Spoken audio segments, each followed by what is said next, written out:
हर हर महादेव दोस्तों, शुरू करेंगे आपके फोर्थ सेमेस्टर की ऑपरेटिंग सिस्टम की यूनिट फर्स्ट। इसका इंट्रोडक्शन देखते हैं सबसे पहले ऑपरेटिंग सिस्टम का। A operating system is a system software that act as an interface between user and the computer hardware. देखो इंग्लिश में तो आप पढ़ लेना, मैं आपको एक बार समझा देता हूँ बस। ऑपरेटिंग सिस्टम एक सिस्टम सॉफ्टवेयर है जो यूजर यानी कि आप और कंप्यूटर के हार्डवेयर के बीच इंटरफेस का काम करता है। मतलब ये दोनों के बीच ब्रिज बनाता है जिससे आप इजीली कंप्यूटर यूज कर सको बिना हार्डवेयर टेक्निकल डिटेल जाने। अब डेफिनेशन पे आ जाते हैं, what is operating system. Operating system एक ऐसा प्रोग्राम है जो कंप्यूटर के हार्डवेयर और सॉफ्टवेयर रिसोर्सेज को मैनेज करता है। इसका काम है मेमोरी रैम को मैनेज करना, सीपीयू को एलोकेट करना, फाइल्स और डिवाइसेस माउस प्रिंटर एक्सेट्रा को कंट्रोल करना, प्रोग्राम को रन करने के लिए एक इन्वायरमेंट प्रोवाइड करना।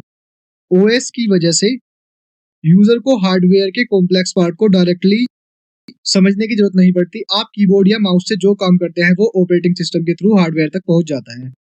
सम एग्जांपल ऑफ ऑपरेटिंग सिस्टम जैसे कि विंडोज, माइक्रोसॉफ्ट का ओएस है जो मोस्टली पीसी में यूज होता है या लैपटॉप में, पीसीज में। लाइनक्स का नाम सुना होगा आपने, ये ओपन सोर्स ऑपरेटिंग सिस्टम है जो प्रोग्रामर्स और सर्वर में पॉपुलर है। फिर मैक ओएस का नाम सुना होगा, एप्पल के कंप्यूटर लैपटॉप के लिए होता है। एंड्रॉइड मोबाइल फोन के लिए सबसे कॉमन ओएस है। फिर आ जाता है टाइप ऑफ ऑपरेटिंग सिस्टम। सबसे फर्स्ट है आपका सिंपल बैच सिस्टम। अब सिंपल बैच सिस्टम से आप क्या समझते हैं? कुछ नहीं समझते होंगे, तो कोई बात नहीं, मैं समझा देता हूँ। सोचो तुम्हारे पास 10 स्टूडेंट हैं जो अपना होमवर्क एक टीचर को दे देते हैं। टीचर सारे होमवर्क एक साथ चेक करता है एक एक करके। यहाँ यूजर कंप्यूटर से डायरेक्ट बात नहीं करते, सब काम एक क्यू में होता है। एग्जाम्पल पुराने जमाने के बड़े कंप्यूटर्स जैसे कि IBM 1960s। सेकंड नंबर पे आ जाते हैं हमारे मल्टी प्रोग्राम बैच सिस्टम। अब इसको भी एक सिंपल एग्जांपल से समझने की कोशिश करते हैं हम।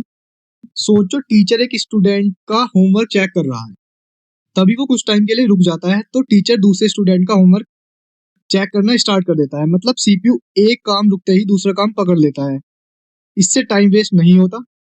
तो जो मल्टी प्रोग्राम बैच सिस्टम होते थे, एक बार में मल्टीपल जॉब्स मेमोरी में लोड होती थी। जब एक इनपुट के लिए रुकती है तो सीपीयू दूसरी जॉब एग्जीक्यूट करता है, इससे सीपीयू यूटिलाइजेशन बढ़ता है। ओएस डिसाइड करता है कि कौन सी जॉब पहले चलेगी। फिर होते हैं आपके टाइम शेयरिंग सिस्टम। अब इसे भी सिंपल एग्जांपल से समझते हैं। सोचो एक वेटर एक टेबल पर ऑर्डर लेता है, फिर तुरंत दूसरे टेबल पर चला जाता है। सब लोगों को लगता है कि वेटर उनका काम कर रहा है। ऐसे ही सीपीयू हर यूजर का काम बहुत तेजी से स्विच करके करता है। Example Unix system. फिर आए आपके पर्सनल कंप्यूटर सिस्टम। ये सिस्टम एक सिंगल यूजर के लिए होते हैं, जैसे तुम अपना लैपटॉप या फोन यूज करते हो। इसमें तुम्हारे लिए माउस, आइकन्स और विंडोज होते हैं जो काम इजी बनाते हैं। Example Windows, macOS on PCs और लैपटॉप। पर्सनल कंप्यूटर सिस्टम ही चल रहे हैं आजकल। फिर आए हमारे पैरेलल सिस्टम। पैरेलल सिस्टम भी समझते हैं हम। मान लो, सोचो आप एक काम को 4 लोग मिलकर एक साथ कर रहे हैं तो काम फास्ट हो जाएगा ना। ऐसे ही एक से ज्यादा सीपीयू एक साथ काम करते हैं, इसमें फास्ट स्पीड मिलती है प्लस रिलायबल सिस्टम मिलता है। फिर होते हैं हमारे डिस्ट्रीब्यूटेड सिस्टम। इसे हम ऐसे समझते हैं, एक ऑफिस के अलग अलग डिपार्टमेंट में कंप्यूटर्स हैं, सब एक नेटवर्क से जुड़े हुए हैं। हर कंप्यूटर भी अलग काम करता है, पर जरूरत पड़ने पर एक दूसरे से डेटा शेयर कर सकते हैं। Example internet based system, servers etcetera. फिर है हमारे real time system. Real time system कैसे समझेंगे आप? मान लीजिए हार्ट पेशेंट का मॉनिटर मशीन, अगर उसमें 1 सेकंड का डिले हो जाए तो दिक्कत हो सकती है। ऐसे ही रियल टाइम ऑपरेटिंग सिस्टम का काम है तुरंत रेस्पॉन्स देना बिना डिले के। Example air traffic control, hospital machines, robots वगैरह। तो यहाँ पे आपके सिस्टम्स के टाइप खत्म होते हैं। अब नेक्स्ट टॉपिक की ओर हम बढ़ते हैं, आपके मेमोरी मैनेजमेंट। सबसे पहले memory is divided into 2 parts, main memory RAM and second memory storage hard disk. The OS manage how memory is used and allocate it to different process। तो computer की memory 2 part में divide होती है। सबसे पहले है main memory जिसे हम रैम कहते हैं, जो कि फास्ट होती है। फिर आती है आपकी सेकेंडरी स्टोरेज, जैसे हार्ड डिस्क स्लो पर परमानेंट स्टोरेज होती है। ऑपरेटिंग सिस्टम ओएस मेमोरी को मैनेज करता है, यानी कौन सा प्रोसेस कितनी मेमोरी लेगा ये डिसाइड करता है। नेक्स्ट है आपका logical versus physical address space. सबसे पहले हम समझते हैं लॉजिकल एड्रेस। ये एड्रेस सीपीयू बनाता है जब कोई प्रोसेस रन होता है। फिजिकल एड्रेस ये रियल एड्रेस होता है जो रैम में होता है। तो ऑपरेटिंग सिस्टम के अंदर एक एमएमयू, मेमोरी मैनेजमेंट यूनिट, इसको आप याद रखिएगा एमएमयू को। ये आपके शॉर्ट क्वेश्चन में भी आ सकता है, इसकी फुल फॉर्म बताइए एमएमयू की। ये क्या होती है? Memory management unit. Operating system के अंदर एक एमएमयू होती है जो लॉजिकल एड्रेस को फिजिकल एड्रेस में कन्वर्ट करती है। जैसे मान लीजिए तुम मैप पर कोई लोकेशन देख रहे हो अपने फोन में, तो वो क्या हो गया, जो आप लोकेशन देख रहे हो वो हो गया उसका लॉजिकल एड्रेस। पर असली जगह पर पहुंचना फिजिकल एड्रेस, यानी कि फिजिकल एड्रेस, लॉजिकल एड्रेस आपके फोन में है और फिजिकल एड्रेस वो वहीं पे है जहाँ पे वो जगह है। तो ऐसे ही लॉजिकल एड्रेस सीपीयू बनाता है, और जो फिजिकल एड्रेस होता है ना वो एक्चुअल लोकेशन होती है जो मेमोरी में यानी कि रैम में होती है। अब आया था स्वैपिंग, अदला बदली, process of moving process between main memory and disk. जब मेमोरी फुल हो जाए, मान लीजिए आपने बहुत सारे प्रोग्राम एक साथ चला दिए, तो आपकी क्या होगी, रैम जो होती है वो फुल हो जाएगी। तो ओएस क्या करेगा, ओएस कुछ डेटा को रैम से, जो पुरानी एप्लीकेशन है, मान लीजिए अभी आप व्हाट्सएप यूज कर रहे हैं और बैकग्राउंड में क्रोम भी खोल रखा है, इंस्टाग्राम भी खोल रखा है, तो उसमें से जो डेटा होगा ना, उसका डेटा कुछ वो रैम से हटाकर हार्ड डिस्क में ट्रांसफर कर देगा, सेकेंडरी स्टोरेज में आपका ट्रांसफर कर देगा। जब जरूरत होती है तो फिर वापस से रैम में लेता है। मान लीजिए व्हाट्सएप बंद कर दिया आपने, दोबारा से क्रोम चला दिया, तो वो जो डेटा है क्रोम वाला वो फिर वापस आपकी सेकेंडरी मेमोरी से रैम में ले लेगा। इससे क्या होगा, इससे सीपीयू ज्यादा काम कर पाता है, लेकिन कभी कभी स्पीड स्लो हो जाती है। स्पीड स्लो हो जाएगी, मेमोरी की अदला बदली करेंगे तो स्पीड स्लो हो ही जाएगी। तो आप समझ गए स्वैपिंग क्या होती है, अदला बदली। अब आ जाते हैं आपका कंटीजियस कंटीजियस एलोकेशन पे। अब हम कंटीजियस अब हम कंटीजियस एलोकेशन को ऐसे समझते हैं, मान लीजिए तुम्हारे पास एक बड़ा बेंच है, जैसे आपके कॉलेज में बेंचेस होती है ना, उस बेंच पर चार बच्चे एक के बाद एक के बाद एक सीधी लाइन में बैठे हुए हैं, कोई गैप नहीं है। अब क्या होगा, उसको ही बोलते हैं कंटिन्यूअस एलोकेशन, मतलब प्रोसेस को रैम में एक ही कंटिन्यूअस ब्लॉक में दिया जाता है लाइन में। अब इसमें प्रॉब्लम क्या होती है कंटिन्यूअस एलोकेशन में, मान लीजिए अगर कोई बीच वाला बच्चा उठ गया और वो पतला सा है, तो वो जगह जो खाली स्पेस बनेगा वो छोटी बनेगी। लेकिन एक बड़ा बच्चा आ गया मोटा तगड़ा, तो वो उस जो खाली स्पेस है वो उसमें बैठ नहीं पाएगा। इसी प्रॉब्लम को कहते हैं एक्सटर्नल फ्रेगमेंटेशन। जब कंटिन्यूअस एलोकेशन में मेमोरी बीच में से एक छोटी स्पेस खाली हो जाती है, तो उसकी वजह से जो बड़ी स्पेस वाली प्रोसेस होती है वो उसमें फिट नहीं हो पाती, उसको ही बोलते हैं एक्सटर्नल फ्रेगमेंटेशन। एक्सटर्नल फ्रेगमेंटेशन को भी याद रखिएगा, कंटिन्यूअस एलोकेशन को भी याद रखिएगा। कंटिन्यूअस एलोकेशन का मतलब है प्रोसेस को रैम में एक ही कंटिन्यूअस ब्लॉक में दिया जाता है, एक लाइन। अब इसमें प्रॉब्लम क्या होती है, वही प्रॉब्लम होती है जो मैंने अभी आपको बताई है, एक्सटर्नल फ्रेगमेंटेशन। तो कंटिन्यूअस एलोकेशन में कौन सी प्रॉब्लम होती है, एक्सटर्नल फ्रेगमेंटेशन। अब आ जाता है इसके बाद पेजिंग। पेजिंग में आपका क्या होता है, सोचो तुम्हारे पास एक किताब है और उसके पेजेस अलग अलग अलमारी में रख देते हो आप। प्रोसेस को पेज में डिवाइड किया जाता है और रैम को फ्रेम्स। हर पेज को किसी भी खाली फ्रेम में रख सकते हैं।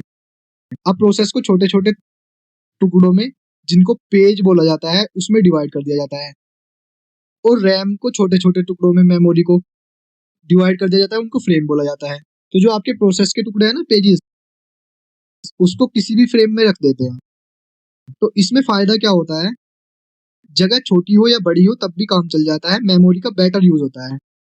जैसे किसी भी रूम में कोई भी पेज डाल दो, नंबरिंग से ढूंढ लेंगे। पेजिंग ये होती है, प्रोसेस को पेज में डिवाइड किया जाता है और रैम को फ्रेम्स में, हर पेज को किसी भी खाली फ्रेम्स में रख देते हैं। अब आ जाते हैं आपके सिगमेंटेशन। सिगमेंटेशन क्या होता है, मान लीजिए एक नोटबुक है जिसमें फर्स्ट सेक्शन में मैथ है, सेकंड सेक्शन में इंग्लिश है, थर्ड सेक्शन में साइंस। ये हर सब्जेक्ट अलग अलग पार्ट में है, यानी कि सिगमेंट। प्रोसेस को भी ऐसे ही डिवाइड करते हैं, एक को कोड में कर लेते हैं, प्रोसेस के एक पार्ट को, दूसरे पार्ट को स्टैक में, तीसरे पार्ट को डेटा में। इससे फायदा क्या होता है, सब कुछ क्लियर होता है, हर सेगमेंट का साइज अलग हो सकता है। तो यहाँ पे आपका सेगमेंटेशन भी खत्म होता है। आई होप कि आपको समझ में आ रहा होगा। नहीं भी आ रहा है तो कोई दिक्कत नहीं है, वीडियो को दोबारा देखिए, ध्यान से देखिए, समझ में आ जाएगा। अब आ जाते हैं वर्चुअल मेमोरी। देखो, अब जो मार्केट में फोन आ रहे हैं कोई भी कंपनी के, तो उसमें क्या लिखा होता है, आप ध्यान दीजिएगा, उसमें लिखा होता है 8+8 GB रैम। तो वो एक्चुअल रैम तो आपकी 8 GB होती है, तो वो जो 8 GB रैम एक्स्ट्रा बनाई होती है, वो रैम बनाई होती है आपकी सेकेंडरी मेमोरी से। जब ऐसे ही कंप्यूटर में, जब कंप्यूटर के पास रैम कम पड़ जाती है, तब ऑपरेटिंग सिस्टम हार्ड डिस्क का एक हिस्सा टेम्परेरी रैम जैसे यूज करता है। इसी को कहते हैं वर्चुअल मेमोरी। मान लीजिए आप एक बैग लेके जाते हैं, पिट्ठू बैग छोटा सा, उसको मान लो रैम, और एक बैग लग रहा है आपकी बाइक में, बड़ा सा बैग, उसको मान लेते हैं हार्ड डिस्क सेकेंडरी में। जब उस छोटे से बैग में जगह फुल हो जाएगी तो आप क्या करोगे, कुछ जो होगा स्पेस ना, अपनी बाइक वाले बैग का यूज कर लोगे। कुछ बुक्स जो है वो आपके उस वाले बैग में रख दोगे, जरूरत पड़ने पर उसे निकाल के दोबारा से अपने उसमें ले आओगे। वैसे ही काम करता है वर्चुअल मेमोरी। तो आपको वर्चुअल मेमोरी समझ में आ गई। वर्चुअल मेमोरी सिंपल सा है, सम स्पेस हार्ड डिस्क या सेकेंडरी मेमोरी से लेकर उसको एज ए रैम प्रिटेंड कर दिया जाता है, उसको ही बोलते हैं वर्चुअल मेमोरी। ठीक है, अब आ जाते हैं डिमांड पेजिंग पर। इसमें डिमांड पेजिंग, जब कोई पेज चाहिए होता है और रैम में नहीं होता तो ऑपरेटिंग सिस्टम उस पेज को हार्ड डिस्क से रैम में लेके आता है। इससे मेमोरी का यूज कम होता है। अगर पेज रैम में नहीं मिलता तो पेज फॉल्ट होता है। अब यहाँ पे आपकी दो डेफिनेशन आपको याद करनी है। डिमांड पेजिंग क्या होती है, जब page are loaded into memory only when required. जब कोई पेज चाहिए होता है और रैम में नहीं होता तो उस पेज को हार्ड डिस्क से रैम में लाया जाता है।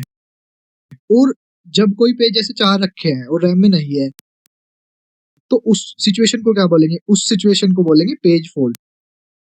Page fault is occur when page is not in memory. अब आ जाता है पेज रिप्लेसमेंट। जब रैम फुल हो जाती है और एक नया पेज लाना होता है तो ऑपरेटिंग सिस्टम एक पुराना पेज हटा देता है। इस प्रोसेस को बोलते हैं पेज रिप्लेसमेंट। अब आपने कभी सिचुएशन फील की होगी, मान लीजिए आपने बहुत सारे प्रोग्राम खोल दिए अपने विंडो और आपकी मेमोरी हो गई फुल और आप दूसरा प्रोग्राम खोलना चाह रहे हैं, तो आप क्या करोगे, आप जो करंट में प्रोग्राम बहुत सारे चल रहे हैं उसमें से एक या दो प्रोग्राम को हटा दोगे मेमोरी से, यानी कि उसे क्लोज कर दो। फिर आपका जो नया वो है प्रोग्राम वो खुल जाएगा। ऐसे ही होता है पेज रिप्लेसमेंट। जब मेमोरी रैम फुल हो जाती है और एक नया पेज लाना होता है तो ऑपरेटिंग सिस्टम को एक पुराना पेज हटाना पड़ता है। इस प्रोसेस को बोलते हैं पेज रिप्लेसमेंट। अब इसकी एल्गोरिदम होती है कुछ, जैसे कि आपने थर्ड सेमेस्टर में पढ़ा होगा फीफो लीफो। ऐसे ही सबसे फर्स्ट एल्गोरिदम है फीफो, क्यू में पढ़ा होगा आपने फर्स्ट इन फर्स्ट। तो फीफो में क्या होगा, जो पेज सबसे पहले आया था उसे सबसे पहले हटा दो। जैसे लाइन में जो सबसे पहले खड़ा है वही पहले निकलता है। फिर एल्गोरिदम होती है LRU, लीस्ट रिसेंटली यूज्ड। जो पेज सबसे लंबे टाइम से यूज नहीं हुआ, ऐसे ही खुला पड़ा है, उसका कोई यूज नहीं हो रहा, तो उसी पेज को हटा दो। जैसे ही एक किताब के जो पिछले महीने से नहीं पढ़ी उसको हटा दो। फिर होता है ऑप्टिमल, जो पेज फ्यूचर में सबसे देर तक नहीं यूज होने वाला उसे हटा। हमें पता है कि हम सेकंड सेमेस्टर में हैं या फिर हमें पता है कि हम फोर्थ सेमेस्टर में हैं और हम सिक्स सेमेस्टर की बुक का अभी यूज नहीं करेंगे एक साल तक, तो क्या है, उस वाली बुक्स को कहीं और रख दो, उसको हटा दो सामने से। अभी केवल और केवल फोर्थ सेमेस्टर की बुक्स रखो। तो यही होता है। तो फीफो में क्या होता है, जो सबसे पहले आया है वो हटा देंगे पहले। LRU में जो जिसका काम कम यूज हो रहा है अभी उसको हटा देंगे।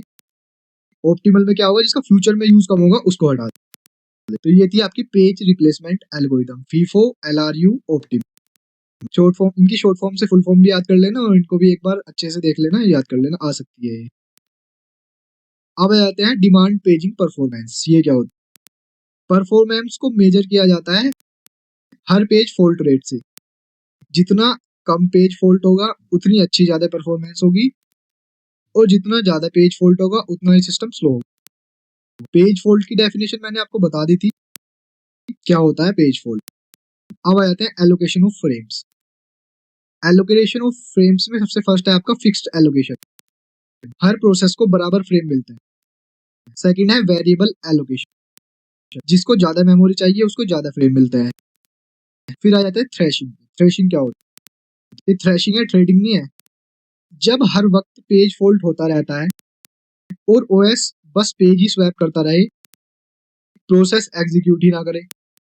मान लीजिए तुम हर सेकंड में बुक ढूंढ रहे हो अलमारी से, फिर रख रहे हो, ढूंढ रहे हो, निकाल रहे हो, ढूंढ रहे हो, तो बस आप इसमें ही लगे रह जाओगे, पढ़ाई नहीं हो पाएगी, आप सिस्टम बिजी हो जाएगा। ऐसे ही जब हर वक्त पेज फॉल्ट होता रहे और OS बस पेज ही स्वैप करता रहे, प्रोसेस एग्जीक्यूट ही ना हो, इसे ही कहते हैं थ्रेशिंग। कुछ और इंपॉर्टेंट टर्म्स देख लेते हैं, दो तीन इस यूनिट की, ये लास्ट होंगी।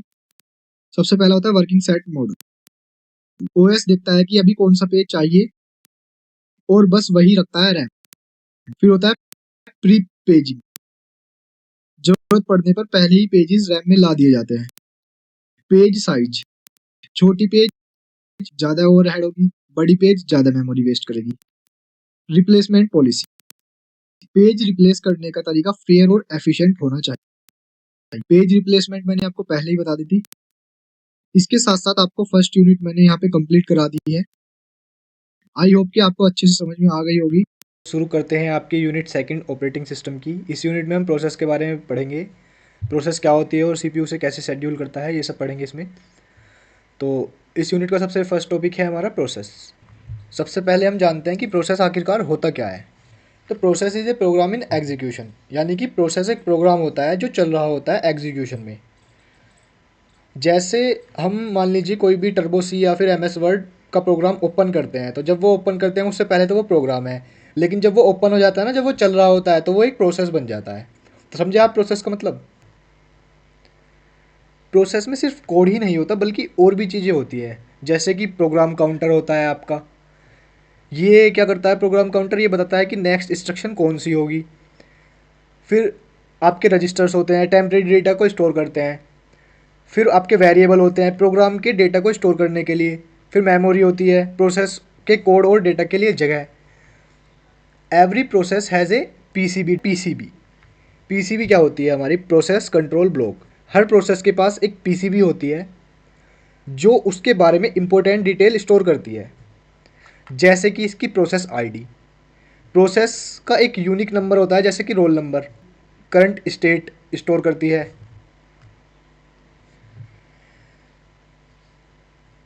प्रोसेस किस स्टेट में है, रनिंग में है, रेडी में है या फिर वेटिंग में है।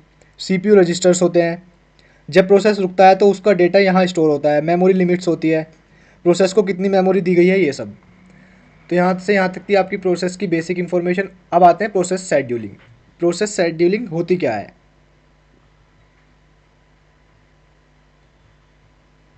It is a method by which the OS decide which process is run next. कुछ नहीं है, शेड्यूलिंग का मतलब आप समझते ही हैं। शेड्यूल करने का मतलब क्या होता है, प्रोसेस को ओएस का काम होता है कि डिसाइड करना कि नेक्स्ट प्रोसेस कौन सी चलेगी सीपीयू पर। स्टेट ऑफ प्रोसेस, या फिर कह सकते हैं हम प्रोसेस का लाइफ साइकिल। एक प्रोसेस 5 स्टेज से गुजरती है, बिल्कुल आपकी तरह, जैसे कि आप स्टूडेंट हो। सबसे फर्स्ट होगी आपकी न्यू। मान लीजिए एडमिशन होने वाला है, जब प्रोसेस बन रहा होता है। एग्जाम्पल, जैसे तुमने एम एस वर्ड ओपन किया तो वो क्रिएट हो रहा है। फिर आती है रेडी। रेडी यानी कि लाइन में है और नंबर आने वाला है, वेट में है। प्रोसेस रेडी है चलने के लिए, पर उसको सीपीयू नहीं मिला। एग्जाम्पल, जैसे स्टूडेंट एग्ज़ाम देने के लिए लाइन में खड़े हैं। फिर होती है रनिंग। अब एग्ज़ाम दे रहे हैं, प्रोसेस को सीपीयू मिल गया, अब वो एग्जीक्यूट हो रहा है। सिर्फ एक प्रोसेस एक टाइम में रनिंग स्टेट में होता है। फिर फोर्थ होती है हमारी वेटिंग। प्रोसेस कुछ इवेंट का वेट कर रहा है, जैसे इनपुट आउटपुट कंप्लीट होने का। एग्जाम्पल, तुम आंसर लिखने से पहले क्वेश्चन पढ़ने का वेट कर रहे हो। फिर लास्ट है हमारा टर्मिनेटेड। प्रोसेस फिनिश हो गया है और उसमें कोई भी एरर नहीं आया है।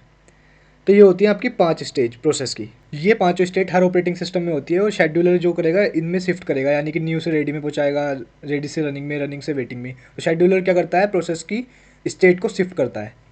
ठीक है। अब अगला टॉपिक है हमारा ऑपरेशन ऑफ प्रोसेस। प्रोसेस में होने वाले ऑपरेशन क्या क्या होते हैं।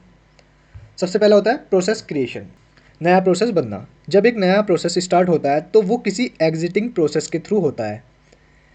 जिस प्रोसेस ने उसको बनाया है उसे पेरेंट प्रोसेस कहेंगे, और जो नया प्रोसेस बना है उसको चाइल्ड प्रोसेस कहेंगे। फॉर एग्जांपल, मान लीजिए आपने क्रोम ब्राउज़र ओपन किया, अब उसमें एक नया टैब खोला, तो जो पेरेंट होगा वो क्रोम होगा प्रोसेस, और जो चाइल्ड प्रोसेस होगी वो क्या होगा, नया टैब। सेकेंड है प्रोसेस टर्मिनेशन।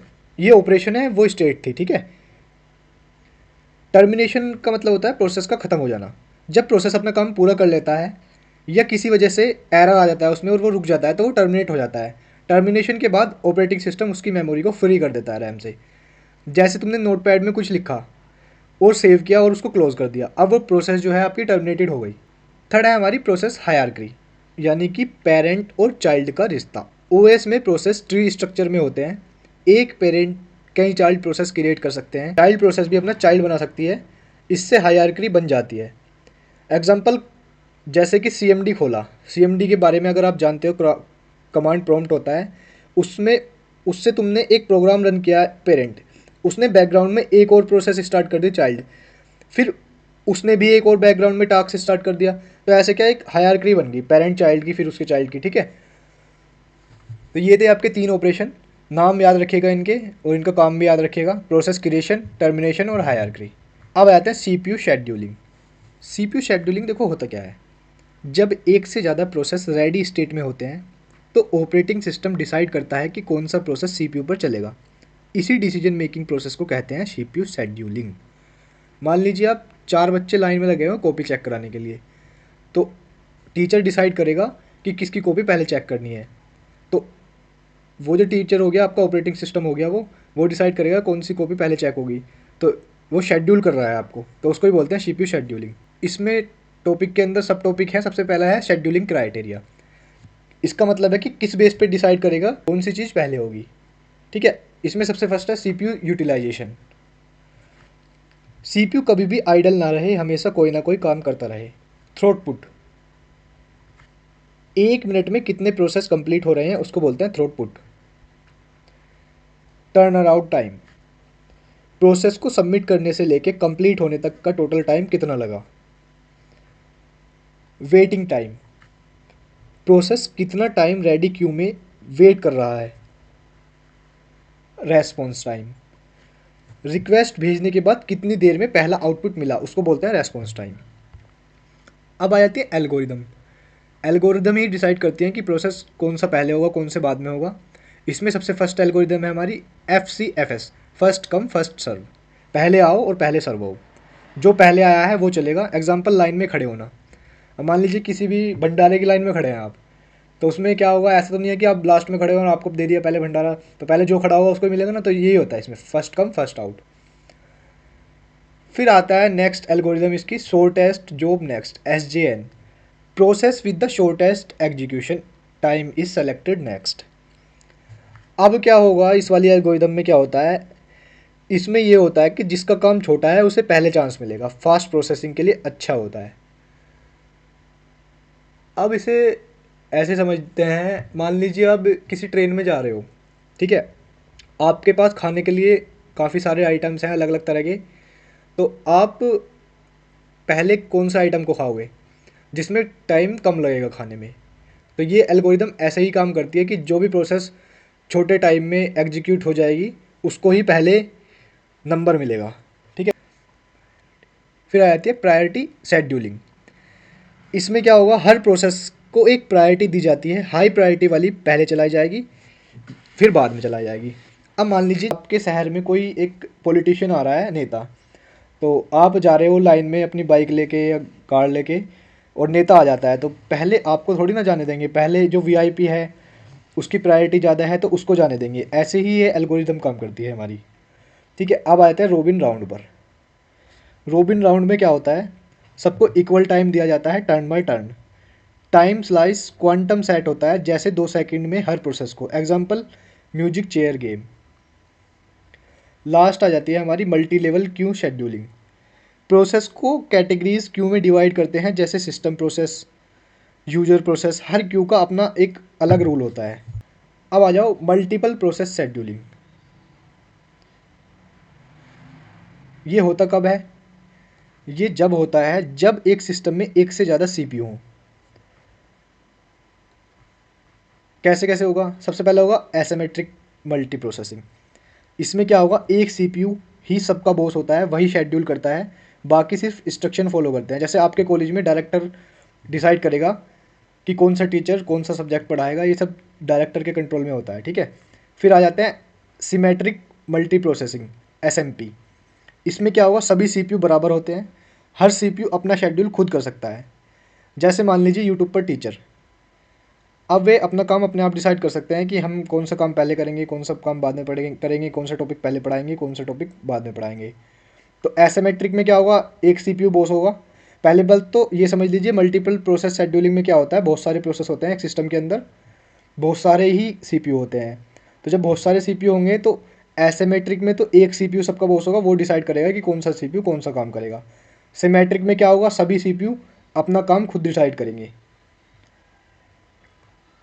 अब नेक्स्ट है आपका प्रोसेस सिंक्रोनाइजेशन। सिंक्रोनाइजेशन पढ़ने से पहले एक बार हम रोबिन राउंड को देख लेते हैं, एक बार दोबारा से देख लेते हैं, कभी आपको इसमें कन्फ्यूजन हो थोड़ा बहुत। अब इसे एक एग्जांपल से समझते हैं। मान लो 4 दोस्त हैं, सबको 2-2 मिनट मिलते हैं टीवी देखने के लिए। उसके बाद अगला दोस्त फिर से साइकिल रिपीट होती है। यही होता है रोबिन राउंड। अब आपको समझ में आ गया। अब आ जाते हैं अपने नेक्स्ट टॉपिक पर, प्रोसेस सिंक्रोनाइजेशन। प्रोसेस सिंक्रोनाइजेशन में क्या होता है, जब एक से ज़्यादा प्रोसेस एक ही समय पर चल रहे होते हैं और किसी शेयर्ड रिसोर्स जैसे मेमोरी, फाइल, प्रिंटर को एक्सेस करते हैं तो उनके बीच कन्फ्लिक्ट हो सकते हैं। इस प्रॉब्लम को अवॉइड करने के लिए प्रोसेस सिंक्रोनाइजेशन की ज़रूरत होती है। ठीक है, कोई दिक्कत नहीं है, अगर नहीं समझ में आया तो दोबारा समझते हैं।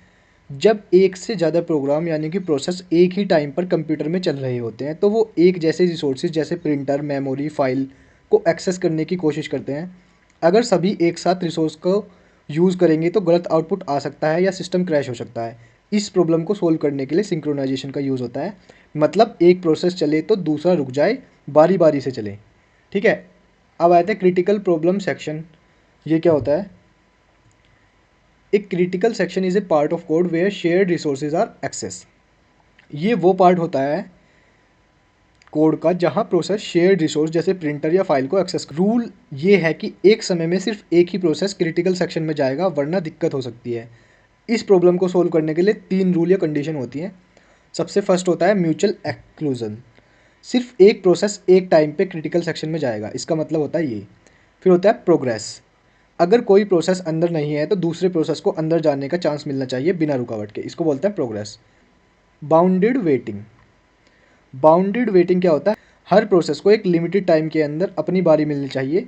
ऐसा नहीं होना चाहिए कि कोई कभी भी अंदर ही ना जा पाए। फिर आते हैं हम synchronization hardware. Special machine instructions like test and set swap help in solving synchronization problem. कुछ स्पेशल मशीन इंस्ट्रक्शंस होती हैं जैसे कि टेस्ट एंड सेट स्वैप। ये क्या काम करती हैं? ये हार्डवेयर लेवल पर काम करती हैं और हेल्प करती हैं कि एक समय में एक ही प्रोसेस को अंदर भेजा जाए।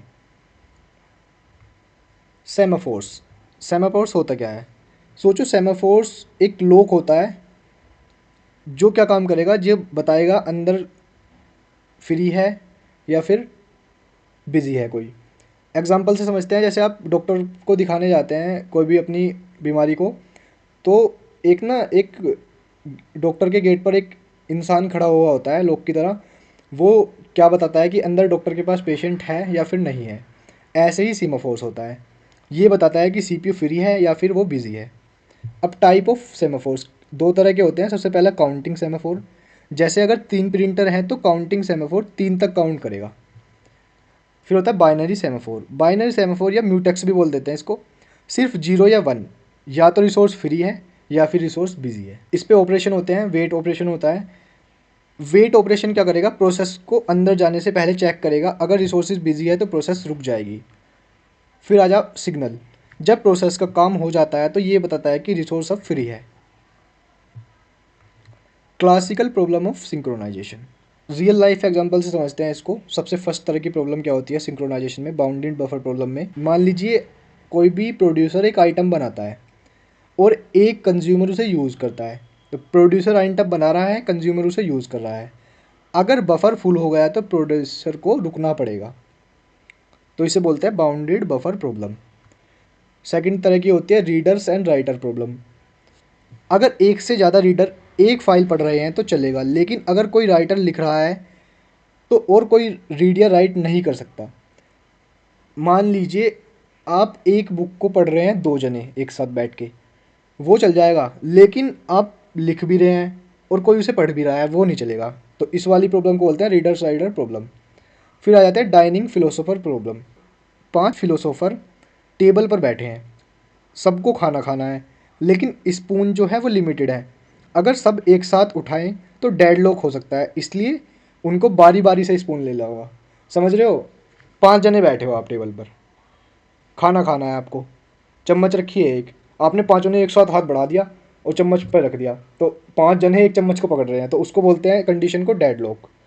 तो लेकिन इसको बचने के लिए क्या करना पड़ेगा, इसको बचने के लिए आपको एक एक करके पहले एक चम्मच लेगा, फिर उस चम्मच को पहले से दूसरे को देंगे, फिर दूसरे से तीसरे को देंगे, ऐसे होगा। तो इस वाली प्रॉब्लम जो क्रिएट हुई है ना, जो पांचों ने एक साथ चम्मच उठा लिया है, तो इसको ही बोलते हैं डाइनिंग फिलोसोफर प्रॉब्लम। इस प्रॉब्लम के साथ आपकी ये वाली यूनिट, सेकंड यूनिट समाप्त होती है। शुरू करते हैं आपकी यूनिट थर्ड, डेडलॉक्स। डेडलॉक को समझने के लिए सिस्टम मॉडल। एक सिस्टम में क्या क्या होता है, रिसोर्सेज होती है, प्रोसेस होती है। रिसोर्सेज जैसे कि CPU, memory, RAM, printer, files etcetera. Process क्या होती है, प्रोग्राम जो सिस्टम में चल रहे होते हैं। अब प्रोसेस काम कैसे करती है, सबसे पहले वो रिक्वेस्ट भेजेगी कि रिसोर्स दे दो मुझे। जब उसे रिसोर्स मिल जाएगा तो वो यूज़ करेगी, काम करेगी। फिर जब वो उसका काम पूरा हो जाएगा तो वो काम होने पर रिसोर्सेज को फ्री कर देगी। अब डेडलॉक कब होता है, डेडलॉक जब होता है जब एक से ज़्यादा प्रोसेस एक ही टाइम में एक दूसरे के पास जो रिसोर्सेज है उसका वेट कर रही है। जैसे मान लीजिए एक प्रोसेस है P1, उसको चाहिए प्रिंटर। दूसरी प्रोसेस है P2, उसको चाहिए मेमोरी। अब दोनों एक दूसरे के रिसोर्सेज चाहते हैं, लेकिन दोनों में से अपना रिसोर्स कोई नहीं छोड़ रहा। इस सिचुएशन को बोलते हैं डेडलॉक। कोई भी प्रोसेस आगे नहीं बढ़ सकती इसमें, तो तब डेडलॉक हो जाएगा। अब डेडलॉक होने के लिए 4 कंडीशन होती है। म्यूचुअल एक्सक्लूजन सबसे फर्स्ट कंडीशन है। इसमें क्या होता है, कोई भी रिसोर्स जैसे कि प्रिंटर या मेमोरी एक टाइम पर सिर्फ एक ही प्रोसेस के पास हो सकता है। दो प्रोसेस एक ही रिसोर्सेज को एक साथ यूज़ नहीं कर सकती। होल्ड एंड वेट, प्रोसेस एक रिसोर्सेज को होल्ड किए रखता है और दूसरे रिसोर्सेज के लिए वेट कर रहा होता है। नो प्रीम्पशन, कोई भी रिसोर्स ज़बरदस्ती किसी प्रोसेस से छीना नहीं जा सकता। जब तक प्रोसेस खुद से रिसोर्सेज रिलीज ना कर दे तब तक वो रिसोर्स दूसरे को नहीं मिलता। फोर्थ है हमारा सर्कुलर वेट। एक साइकिल बन जाती है, प्रोसेस P1 P2 का वेट कर रहा है कि वो अपना रिसोर्सेज दे, P2 P3 का वेट कर रहा है, P3 फिर से P1 का वेट कर रहा है। तो सब एक दूसरे के रिसोर्सेज का इंतजार कर रहे होते हैं, कोई भी फ्री नहीं करता। अब आ जाते हैं इससे बचने के लिए मेथड कौन कौन से होते हैं। 3 मेथड होते हैं इससे बचने के लिए। सबसे पहला होता है डेडलॉक प्रिवेंशन, अवॉइडेंस होता है, थर्ड में डिटेक्शन एंड रिकवरी। इसको हम अलग अलग भी बोल सकते हैं कि deadlock detection and deadlock recovery. सबसे पहला मेथड हम देखते हैं डेडलॉक प्रिवेंशन। डेडलॉक होने के लिए 4 कंडीशन एक साथ होना जरूरी है, तो अगर हम इनमें से एक भी कंडीशन को हटा दें तो डेडलॉक नहीं होगा।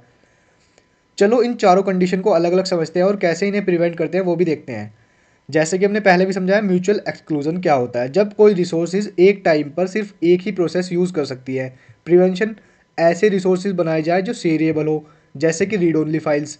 लेकिन कुछ रिसोर्सेज जैसे प्रिंटर शेयरेबल नहीं होते, तो इस कंडीशन को हमेशा हटा पाना पॉसिबल नहीं होता। होल्ड एंड वेट क्या होता है, प्रोसेस एक रिसोर्सेज होल्ड करता है और दूसरा रिसोर्सेज के लिए वेट कर रहा होता है। प्रिवेंशन, प्रोसेस को पहले ही सब रिक्वायर्ड रिसोर्सेज मांगने के लिए फोर्स करो। अगर कोई रिसोर्स नहीं मिलता तो प्रोसेस कुछ भी ना ले या रिलीज कर दे। इससे प्रोसेस एक टाइम पर सब कुछ लेगा या कुछ भी नहीं लेगा, तो डेडलॉक नहीं होगा। फिर होता है नो प्रीम्पशन, एक प्रोसेस से रिसोर्सेज जबरदस्ती नहीं लिया जा सकता। अगर एक प्रोसेस कोई नया रिसोर्सेज मांगता है और नहीं मिलता तो उसके पास जो रिसोर्सेज है वो छीन लो, प्रेम्प्ट कर दो और उसे रेडी क्यू में भेज दो, मतलब रिसोर्सेज फोर्सिबली वापस ले सकते हैं।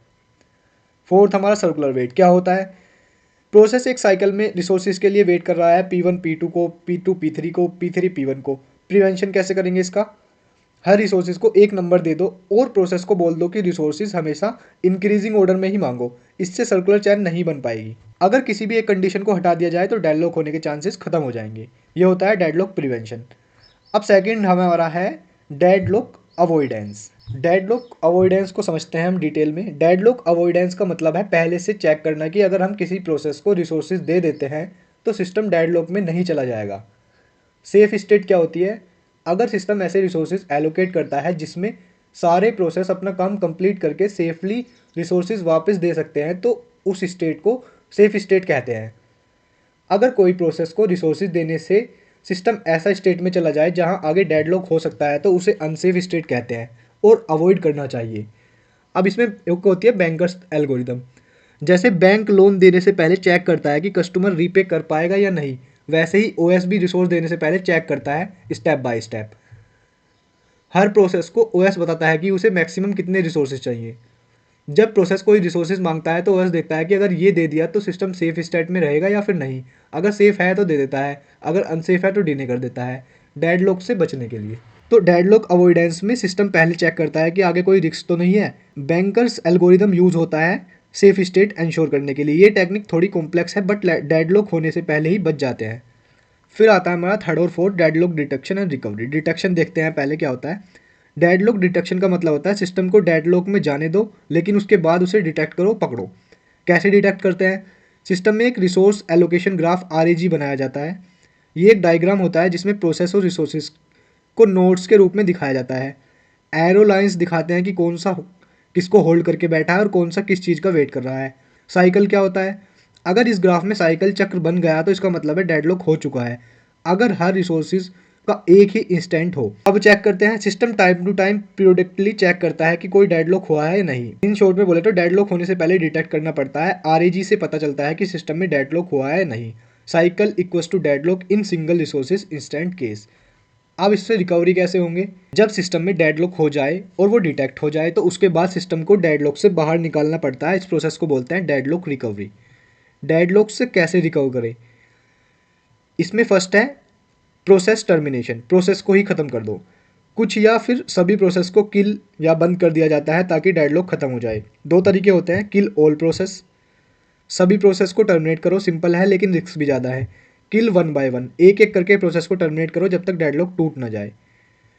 तो इसमें डेटा लॉस या इंपॉर्टेंट प्रोसेस का बंद हो जाना पॉसिबल होता है। बी होता है रिसोर्स प्रीम्पशन, रिसोर्स वापस लेना। कुछ रिसोर्सेज को फोर्सफुली ज़बरदस्ती किसी प्रोसेस से वापस लिया जाता है, फिर वो रिसोर्सेज किसी दूसरे प्रोसेस को दिया जाता है जिससे डेडलॉक ब्रेक हो सके। इसमें क्या होता है, इसमें डेटा लॉस हो सकता है और किसी प्रोसेस को रिपीटली स्टार भी हो सकती है, उसको बार बार रिसोर्सेज ना मिले। इन शॉर्ट समरी, डेडलॉक के बाद सिस्टम दो तरीके से रिकवर करता है। पहला, प्रोसेस को किल कर देता है, दूसरा रिसोर्स को वापस ले लेता है। लेकिन ये वाले जो दो तरीके होते हैं रिस्की होते हैं। तो यहाँ पे आपका डेडलॉक और आपका यूनिट थर्ड होता है ख़त्म। डिवाइस मैनेजमेंट आपकी फोर्थ यूनिट। इसमें सबसे फर्स्ट है टेक्निक ऑफ डिवाइस मैनेजमेंट। तो होता क्या है, डिवाइस मैनेजमेंट का मतलब होता है OS को सभी इनपुट और आउटपुट डिवाइसेस जैसे कि printer, keyboard, mouse, hard disk को मैनेज करना होता है। इसका गोल क्या होता है? एफिशिएंट यूज़ ऑफ डिवाइसेस, सभी डिवाइसेस का बेस्ट तरीके से यूज़ हो। फेयरनेस अमंग प्रोसेस, हर प्रोसेस को डिवाइस का यूज़ करने का मौका मिले, कोई भेदभाव ना हो। फास्ट डेटा ट्रांसफ़र, डेटा जल्दी से ट्रांसफ़र हो ताकि सिस्टम फास्ट चले। फंक्शन क्या क्या होते हैं इसके? Keeping track of devices, OS check करता है कि कौन सा डिवाइसेस फ्री है और कौन सा बिजी है।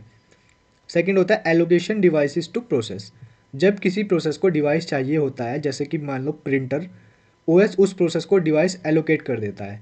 Controlling device operation, OS device को कंट्रोल करता है जैसे कि डेटा का ट्रांसफ़र करना, डिवाइस को ऑन ऑफ करना, एरर को हैंडल करना। इन शॉर्ट में अगर हम देखें, OS डिवाइसेस को ट्रैक करता है, एलोकेट करता है और उन्हें कंट्रोल करता है ताकि सब कुछ एफिशिएंटली और फेयरली चले। फिर आ जाते हैं हमारे टाइप ऑफ डिवाइसेस, डिवाइसेस के प्रकार। तीन टाइप के डिवाइसेस होते हैं। सबसे फर्स्ट है इसमें डेडिकेटेड डिवाइसेस, सिर्फ एक ही के लिए डिवाइस एक टाइम पर सिर्फ एक ही प्रोसेस यूज़ कर सकता है, दूसरे प्रोसेस को वेट करना पड़ता है जब तक पहला काम कंप्लीट ना हो।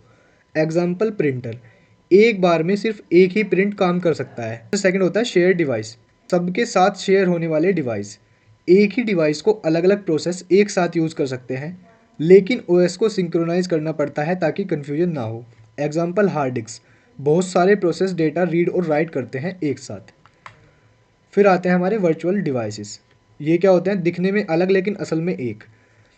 असल डिवाइस को OS ऐसे डिवाइड करता है जैसे जैसे अलग अलग डिवाइस हो, हर प्रोसेस को लगता है कि उसके पास एक अपना पर्सनल डिवाइस है। एग्जाम्पल वर्चुअल प्रिंटर क्यों, सबको अपना अलग अलग प्रिंटर क्यों दिखाई देता है पर असल में एक ही प्रिंटर होता है। इन शॉर्ट में देखें, डेडिकेटेड एक प्रोसेस एक डिवाइस, शेयर्ड सब यूज़ करते हैं, वर्चुअल एक डिवाइस को OS अलग अलग वर्चुअल बना के दिखाता है।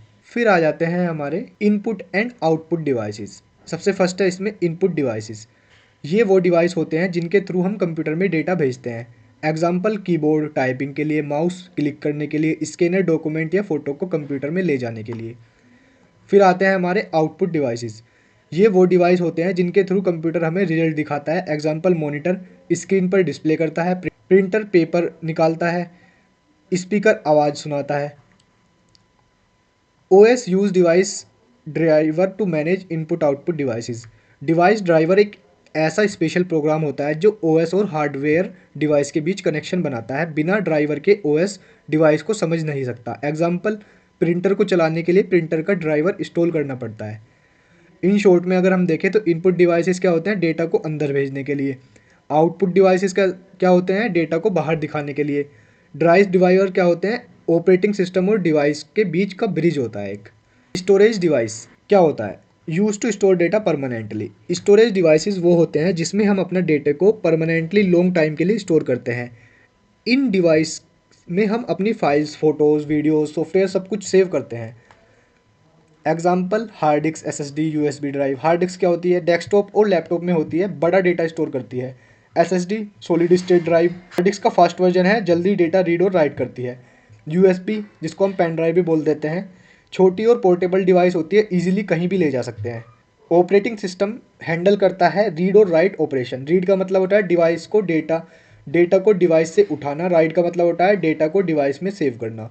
OS इंश्योर करता है कि डेटा सही जगह पर सही तरीके से सेव हो। In short summary, storage device data को स्टोर करने के लिए यूज होती हैं। ऑपरेटिंग सिस्टम डेटा को रीड और राइट करने के लिए पूरा सिस्टम मैनेज करता है। अब आ जाते हैं हमारा बफरिंग। बफरिंग होती क्या है, सबसे पहले तो ये समझ लेते हैं।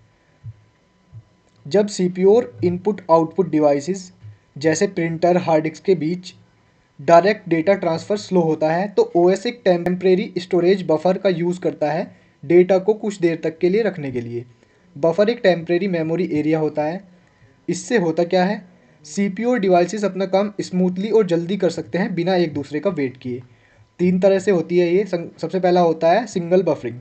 एक ही बफर यूज़ होता है, जब बफर भर जाता है तभी CPU या डिवाइस आगे काम करते हैं, थोड़ा स्लो होता है। फिर होता है डबल बफरिंग। 2 बफर यूज़ होते हैं, जब एक बफर भर रहा होता है तो दूसरा बफर CPU यूज़ कर रहा होता है, डेटा ट्रांसफ़र फास्टर होता है। सर्कुलर बफरिंग, 2 से ज़्यादा बफर का एक सर्कल बनाते हैं।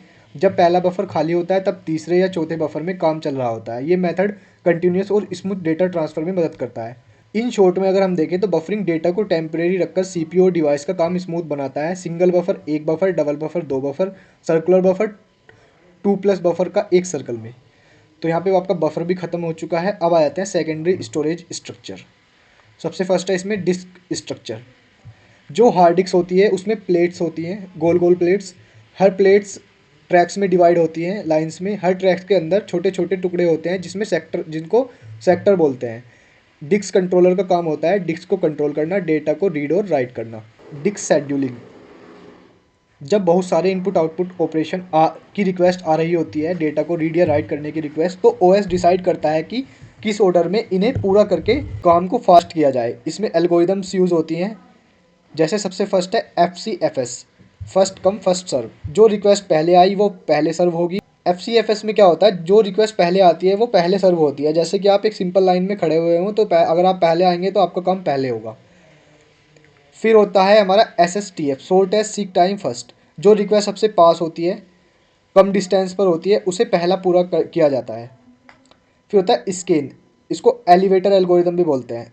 डिस्क का हेड एक डायरेक्शन में मूव करता है और सबको सर्व करता है, जैसे एलिवेटर लिफ्ट एक तरफ सब फ्लोर पर रुकता है। फिर होता है सी स्कैन, हेड एक तरफ जाके एंड तक जाता है, फिर सीधा वापस स्टार्ट में आता है बिना सर्व किए। डिस्क मैनेजमेंट, सबसे पहला है इसमें फॉर्मेटिंग। डिस्क को डेटा रखने के लिए प्रिपेयर करते हैं, न्यू नोटबुक की तरह तैयार करते हैं। फिर आता है पार्टीशनिंग, डिस्क को छोटे छोटे पार्ट्स में डिवाइड करते हैं अलग अलग ड्राइव में, जैसे कि C ड्राइव, D ड्राइव। फिर होता है हमारा फ्री स्पेस मैनेज करने के लिए एलोकेशन टेबल का यूज़ होता है, कौन सी जगह फ्री है या फिल्ड है ये ट्रैक करते हैं। स्वैप स्पेस मैनेजमेंट, ये क्या होता है, जब रैम फुल हो जाती है तो ऑपरेटिंग सिस्टम से हार्ड डिस्क का कुछ पार्ट यूज़ में लिया जाता है, जिसको वर्चुअल मेमोरी या टेम्परेरी मेमोरी बोलते हैं। इस जगह को स्वैप स्पेस बोलते हैं। ये हेल्प करता है कि ज़्यादा प्रोसेस एक साथ रन हो सके।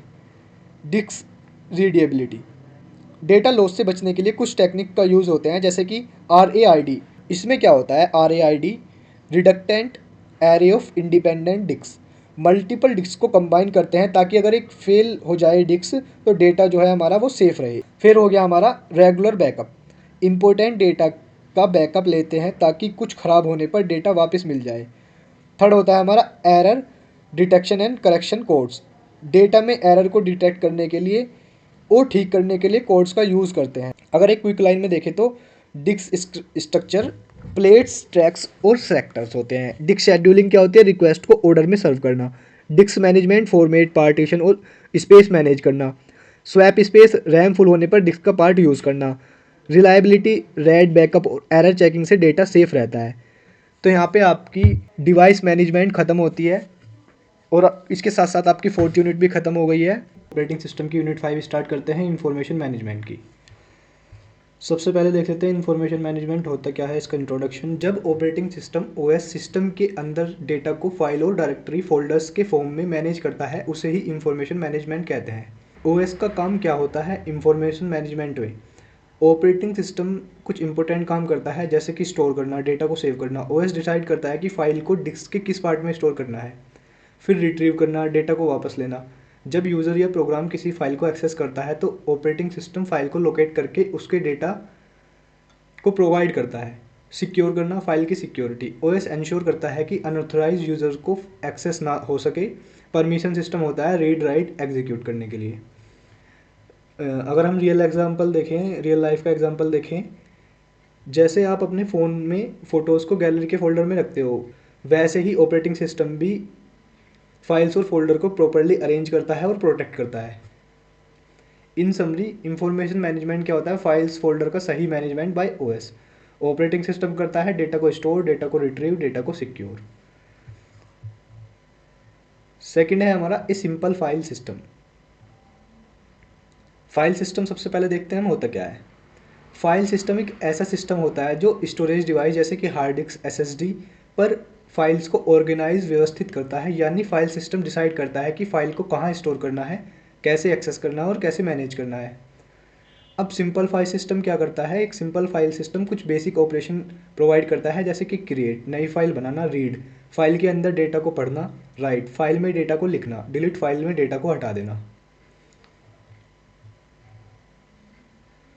हर फाइल के साथ क्या स्टोर होता है? जब कोई फाइल बनाई जाती है तो उसके साथ कुछ इंपॉर्टेंट इन्फॉर्मेशन भी स्टोर होती है जैसे मेटा डेटा। देखते हैं मेटा डेटा में क्या होता है। फाइल का नाम, फाइल टाइप, फाइल किस टाइप की है, टेक्स्ट फाइल है, इमेज फाइल है, वीडियो फाइल है, फाइल का साइज, फाइल कितनी बड़ी है, लोकेशन, फाइल डिस्क में कहाँ रखी गई है, परमिशन, फाइल को कौन रीड और राइट कर सकता है। एग्जाम्पल, अगर आप node.txt नाम की फ़ाइल बनाते हैं तो फाइल सिस्टम उसको मेमोरी में स्टोर करता है और उसके साथ ये सब डिटेल भी सेव करता है कि फ़ाइल का नाम क्या है, कितनी बड़ी है और किस फोल्डर में रखी गई है। तो इन शॉर्ट में अगर हम देखें तो फाइल सिस्टम फाइल को ऑर्गेनाइज और मैनेज करने वाला सिस्टम है। बेसिक काम क्या होते हैं? Create, read, write, delete. हर फाइल के साथ मेटा डेटा होता है जो उसकी फाइल डिटेल स्टोर करता है। हर टॉपिक है हमारा general modes of A file system. एक फाइल सिस्टम में कई लेयर्स लेवल में काम होता है। जैसे एक ओनियन के लेयर होते हैं वैसे ही हर लेयर का अपना अलग रोल होता है। चलो स्टेप बाय स्टेप समझते हैं। सबसे फर्स्ट है आपका एप्लीकेशन लेयर। ये टॉप लेयर होती है जहां यूज़र फाइल के साथ डायरेक्टली इंटरेक्ट करता है। एग्जांपल, जब तुम फाइल ओपन, सेव, एडिट करते हो किसी software like MS word, notepad में, तो तुम एप्लीकेशन लेयर पर काम कर रहे हो। फिर होती है लॉजिकल फाइल सिस्टम। ये लेयर मेटा डेटा फाइल्स के डिटेल और परमिशन एक्सेस राइट मैनेज करती है। जैसे कौन फाइल को पढ़ सकता है, कौन लिख सकता है और फाइल के नाम, साइज, टाइप वगैरह क्या है। फिर आते हैं फाइल ऑर्गेनाइज मॉड्यूल। इस लेयर का काम है कि फाइल स्ट्रक्चर ऑर्गेनाइज करना, जैसे फाइल किस तरीके से मेमोरी में स्टोर होगी, सिक्वेंशियल, इंडेक्स या लिंक्ड फॉर्म में। ये लेयर फाइल को इंटरनल फॉर्म में अरेंज करती है ताकि एक्सेस फास्ट हो। फिर फोर्थ टाइप का होता है हमारा बेसिक फाइल सिस्टम। ये लेयर डिवाइस ड्राइवर के साथ काम करती है। इसका काम है रीड राइट रिक्वेस्ट को डिवाइस ड्राइवर तक भेजना। यानी जब तुम फाइल को एक्सेस करते हो तो बेसिक फाइल सिस्टम उस रिक्वेस्ट को एक्चुअल हार्डवेयर तक ले जाती है। लास्ट है हमारी इनपुट आउटपुट कंट्रोल डिवाइसेस। ये लोएस्ट लेयर होती है। इस लेयर पर actual hardware like hard disk, SSD file को फिजिकली रीड या राइट करना होता है। ये लेयर डिवाइस ड्राइवर और डिस्क के बीच का ब्रिज है।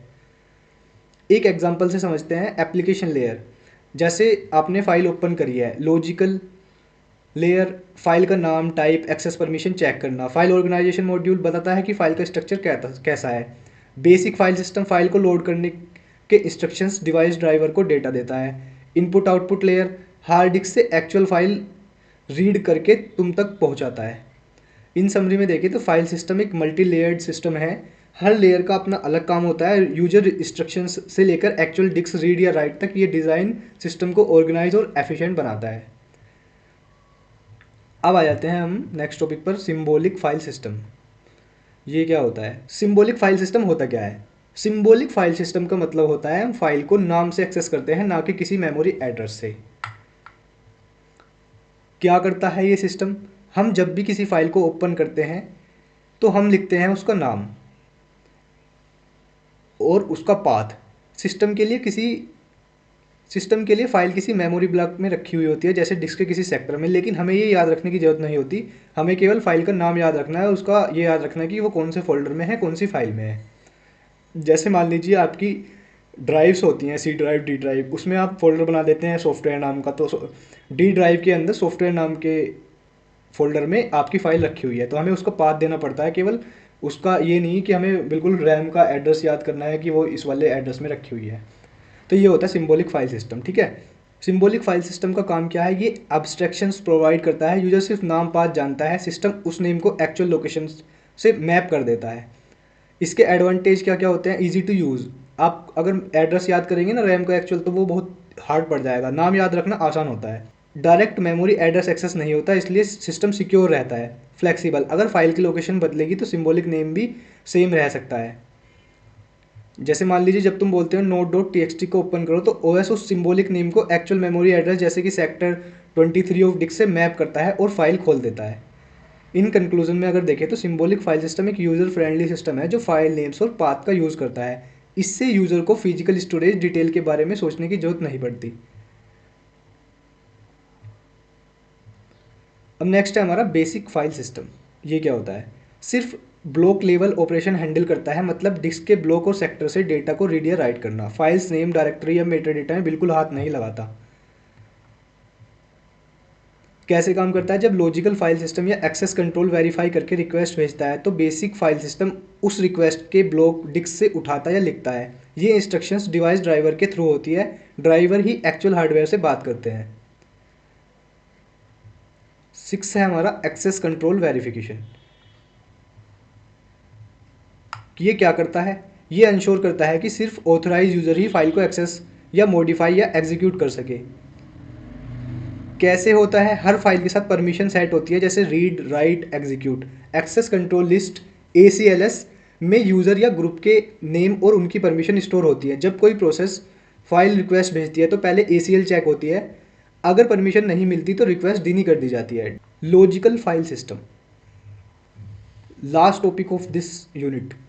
लॉजिकल फाइल सिस्टम होता क्या है, करता क्या है? File name, directory, metadata, size, time stamp, permission आदि को मैनेज करता है। फाइल लेवल ऑपरेशन प्रोवाइड करता है, जैसे open, close, read, right, rename, delete. कैसे काम करता है? जब यूज़र या एप्लीकेशन कोई फाइल ऑपरेशन परफॉर्म करना चाहती है तो वो लॉजिकल फाइल सिस्टम के इंटरफेस से होता है। ये layer file hierarchy tree structure maintain करती है, कौन सा फोल्डर के अंदर कौन सी फाइल है। फिर ये रिक्वेस्ट बेसिक फाइल सिस्टम के ब्लॉक रीड या राइट के लिए फॉरवर्ड करती है। अब आपके यहाँ पे फाइल सिस्टम ख़त्म होती है। इसी के साथ ही आपकी ये वाली यूनिट भी ख़त्म होती है, इंफॉर्मेशन मैनेजमेंट की, इन ऑपरेटिंग सिस्टम की।